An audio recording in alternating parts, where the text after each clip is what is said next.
ఆదినారాయణరావు.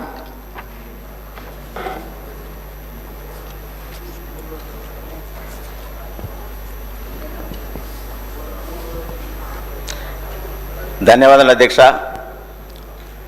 ఆశ్రయం పాఠశాల నుండి చదివిన విద్యార్థిగా ఈరోజు చర్చల్లో భాగంగా ప్రశ్నోత్తరాల సందర్భంగా నేను చదివినటువంటి పాఠశాల ఈ స్థాయికి తీసుకొచ్చినటువంటి ఆశ్రమం స్కూల్ వ్యవస్థలో నాకు మాట్లాడే అవకాశం ఇచ్చినందుకు మీకు ప్రత్యేకంగా నేను ధన్యవాదాలు తెలియజేస్తున్నా అధ్యక్ష.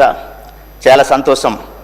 ఈరోజు ఎన్నో ఏండ్ల తర్వాత ఆశ్రమ పాఠశాలలలో అదేవిధంగా వసతి గృహాలలో మరి డైట్ ఛార్జ్ పెంచడం అనేది నా ఆదివాసీ గిరిజన విద్యార్థులందరూ కూడా చాలా హర్షం వ్యక్తం చేస్తూ ఉన్నారు.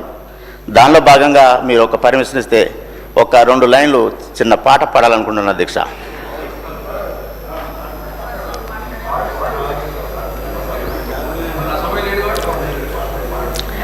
ధన్యవాదాలు అధ్యక్ష. నా ఆదివాసీ గిరిజన జాతి అంతా కూడా ఆశ్రమ పాఠశాలల్ని ఒక దేవాలయంగా భావించేటటువంటి తరుణంలో ఆలయం ఆలయం దేవాలయం ఇది గిరిజన ఆశ్రమ విద్యాలయం.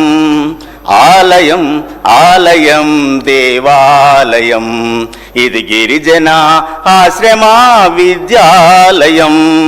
గిరికోనలలో వెలసిన విద్యాలయం వనవాసి విద్యార్థుల జ్ఞాన జ్యోతి నిలయం. గిరికోనలలో వెలసిన విద్యాలయం వనవాసి విద్యార్థుల జ్ఞాన జ్యోతి నిలయం. ఎల్లలు లేని విద్యార్థికి కన్న తల్లి, ఎల్లలు లేని విద్యార్థికి కన్న తల్లి, కల్లలు ఎరుగని గిరిజన విద్యాలయం. కల్లలు ఎరుగని గిరిజన విద్యాలయం.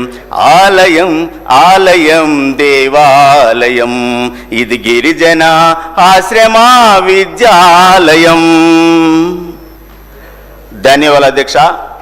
ఈ తరుణంలో నా యొక్క ఆశ్రమ స్కూల్ యొక్క పాఠశాలల నుండి విద్యార్థి లోకం కూడా ఒక చిన్న మనవి కోరుతూ ఉన్నది.